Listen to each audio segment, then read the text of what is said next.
It's actually a universal conspiracy that the moment you're really happy, your ex keeps knocking on your door.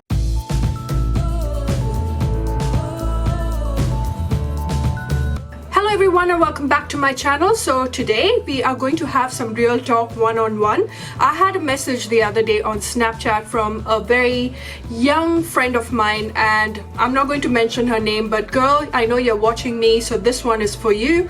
And she sent me a message saying that how do you deal with breakups, and she had just broken up after about 3 years of her relationship, and she found out that the boy wasn't treating her right, and she broke up and it has completely devastated her. So I thought, why not make more videos of such real talk where I take one of your problems and I make a topic out of it and I discuss exactly how I have tackled it or how you should tackle it. So what not to do when you break up? I'm going to be talking about those 10 rules that you need to follow if you have gotten out of a relationship. First of all, my heart bleeds for you. I know how it feels. It's very painful. I have been there. I've been there a couple of times. Okay, fine, a lot of time. Number one is the most important rule: cut off from anyone and anything associated with your ex. I know you have that urge to call, you have that urge to hear his voice. I know you want to find out whether he's missing you. Girl, he's not. You also want to call and tell him how much you love him, how much he means the world to you. Or you are just nasty and you just want to call him and tell him, go die and float in the gutter.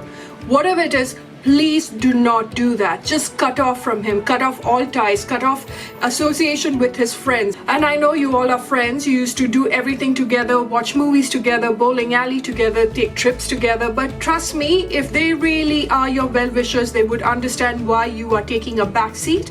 It is only because you need your time to recover. But keeping in touch with them will only make you a little more anxious. You would want to know exactly what he's up to, where he is, who he's associating himself with, and his friends don't need to remind you of that. So best thing to do is just completely stay away, guys. This is the most important rule besides other 9 important rules. Number 2, delete him from social media. And I know that this might be really difficult for you at the moment because you are in that mode where you're trying to hang on to each and every little bit of him, and let me tell you, it is doing you absolutely no good. Do yourself a favor and stop stalking him with the Pink Panther theme right at the back, because you are not a detective. Whether he's found a new girl, who he has dated, who he's not dating, my god, that's so time consuming to go on Facebook. And girl, I have been there, alright? I have been like the #1 stalker, but just let me tell you, it just didn't do me any good. I came across as a complete psycho, going from one profile to another profile, finding out what he's doing, finding out through his friends what my ex was doing, and it was so tedious till the time I was like, you know what, I don't need this, and I cut him off from my social media. Stop seeing all his pictures, or stop going through other tagged pictures where he's tagged or what events he's going to. Oh my god, you just don't need that, girl. You just need to move on at the moment. Number 3, don't put yourself in the friend zone, okay? We are not in some TV sitcom where, we are all friends and we hang out together and we're there for each other. Hell no. When a boy calls you and says, can we be friends? It's just a very selfish motive from his part, because he wants to know, he's actually dying to know whether what you're up to, whether you're doing something new or you're doing someone new. You don't need to be his 3 a.m. call. Please get over the fact that there is no such thing as closure. Get out of it, because it's just not a great thing to be in that friend zone. You just don't want to share your good day with him. You don't want to listen to what all good has happened to him. Trust me on that. And especially if you are on the friend zone where he's comfortable enough to tell you about the girl that he likes, oh boy, what a jerk. You don't need someone like that in your life. Number 4, do not take him back. Please do not take him back. He has not changed. Nothing has changed. Everything is going to be the same situation if you do take him back. I have so many friends of mine who have broken up and who, after just one phone call and one apology or one tiny crocodile tear that's been shed, that they would just run back into that person's arms. Just let me tell you that it's a universal thing that the moment you are happy, your ex just comes knocking on your door. And also I want to tell you, few of the guys out there, for them it is more like a challenge to get you back and to get you into their life. It is not about apologizing and realizing their mistakes. Are going to go back to that same situation, the same scenario. It might look great for a week, it might look great for 2 weeks, but after that it is going to come back to zone number 1, where you are going to be thinking, hell, haven't I been seeing this again? This is like a deja vu for me, and this is the main reason why I dumped your sorry ass. Fifth thing that you should not do after your breakup is seek revenge, because that is like you are just hitting your own head on the wall and hurting yourself. Because let me just tell you, you come across as really petty, and I know there are times when you just want to bury your ex 6 feet under, and I've had some really wild thoughts where I have shot him in the head and I've buried him, I've gone for his funeral and I've spat on his grave. I've done all that in my head, but in real life I just acted and pretended as if I'm just not bothered and I'm not affected. Just let me tell you why.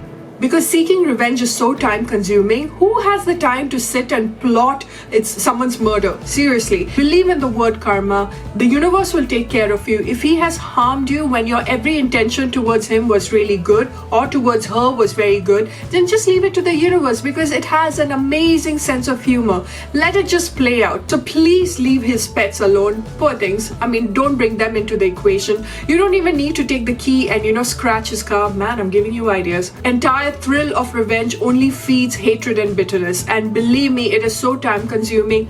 Nobody has the time to get that bitter, that revengeful, and you know what?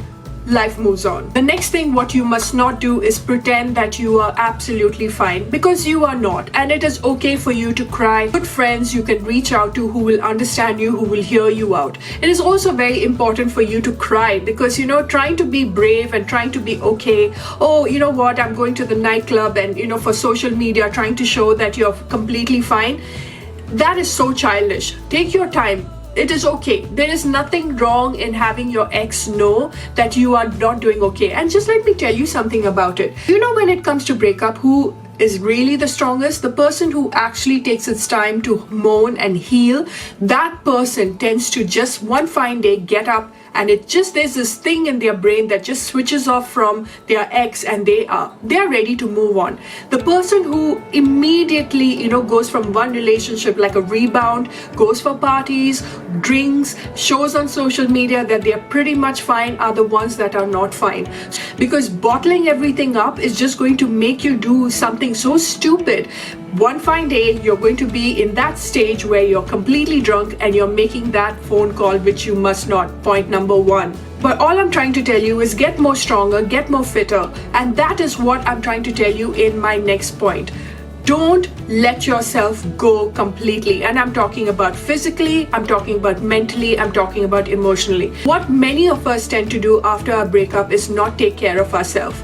The best form of revenge, if there is one, is getting yourself physically fit. Going to the gym and venting out all your frustrations and your anger into an activity, or going for a run, or going for a walk, or whatever is your form of activity, will just bring your body all the good that it requires. And when you look good, you feel good. You should feel so good about yourself that for some reason you bump into them, you are giving off a message saying that, you know what, I'm actually fine without you. Bye-bye. The next thing you must do is not gossip. What goes on between you and your man or your woman is between you and your partner. Talking about, things like, oh, he used to do this, or she used to do that, or how much I spent for him, or how much I used to spend for her. It's the pettiest thing to do, and it's not very matured. Because when you were in that relationship, whatever that you did for that person was done with so much of love, and you actually saw a future together. Who did how much for whom? Who spent so much? What gifts you bought for the person? What gifts you want back from the person? That just defines your character. And you know what? You can make out a person's class after they break up. The way that they shut up about the relationship. Or you have friends who would like to just trigger off a conversation. People who just like to irritate you and just instigate a conversation going on, saying, hey, you know what? You remember the time? No. Just say, yeah, I do remember, but I just don't want to talk about it. It's a closed chapter right now. The next step is to get busy, and I'm not talking between the sheets. I'm talking about doing something for yourself. Either it's a new job that you want to get that new haircut, like I mentioned before, getting physically fit, doing something that is a little more adventurous and something that you have delayed or put off while you were in a relationship. See, whether it is, getting a new hobby or you are traveling. Sometimes travel just helps you broaden your horizon, and something about keeping yourself busy and keeping yourself involved in something and going with the flow just takes you away from that very sad situation, that perpetual cloud that is over your head that only rains on top of you. It's best to just get your mind going and doing something, an activity that will just make you feel better and move on. Now, this is for my friends who have done some really stupid things after breaking up, and that is doing some really drastic change, either just getting that extreme haircut where they literally shave their head, or getting a piercing which they really didn't want but they just wanted to come across as tough and a badass, or getting a tattoo which they actually regret right now. Go into this glorious I Will Survive theme song. So you really need to keep a check on yourself when you get that wild instincts, when you really want to try, when you're trying to show that I need something that's going to make me stronger, and it's something that's going to make me feel like a survivor. Girl, you're not in an episode of Man vs. Wild. There is no survival moment. It is just a bloody breakup. You will get over it. And you know what? The worst tattoo of all are the ones that has your ex's name on it. Oh my lord. First of all, stop doing that while you're in a relationship. So please don't do that while you're out of it. And the only last point I have to make right now, which might be a little dicey, where it would shock you a little bit, that is forgive him. And I know you're right now sitting there like, what? The hate is first of all a very strong word, but that kind of a hate is not going to do any good to your soul or to your well-being. When you are in a position or in a situation where you feel you're a little bit better, you feel like you're okay, you could just close your eyes, pray to whoever that you believe in, and say, you know what, I forgive you, I forgive myself, I forgive the situation that I'm in. And with resentment, what really happens is the next relationship that you're in, you will always find a reason to fight with that person. You will always be reminded of your ex, because you will be like, you know what, my ex used to do this, you know what, this one used to do that. No, that is such a bad way of starting a relationship. A person who hates their ex so much is a person who has not moved on, no matter whether the person is married to someone else or they have their own family. But the moment when they hear their ex's name and they go like, oh my god, that idiot, that means they have not moved on. Trust me, a person who has moved on would be like, who, what, where? So just stay positive, keep your chin high, delete those phone numbers. Please don't get drunk and call them, because that's the last thing that you need. And yeah, if you still need someone to talk to, you know where to find me. So until our next real talk, I shall see you very soon. Bye-bye.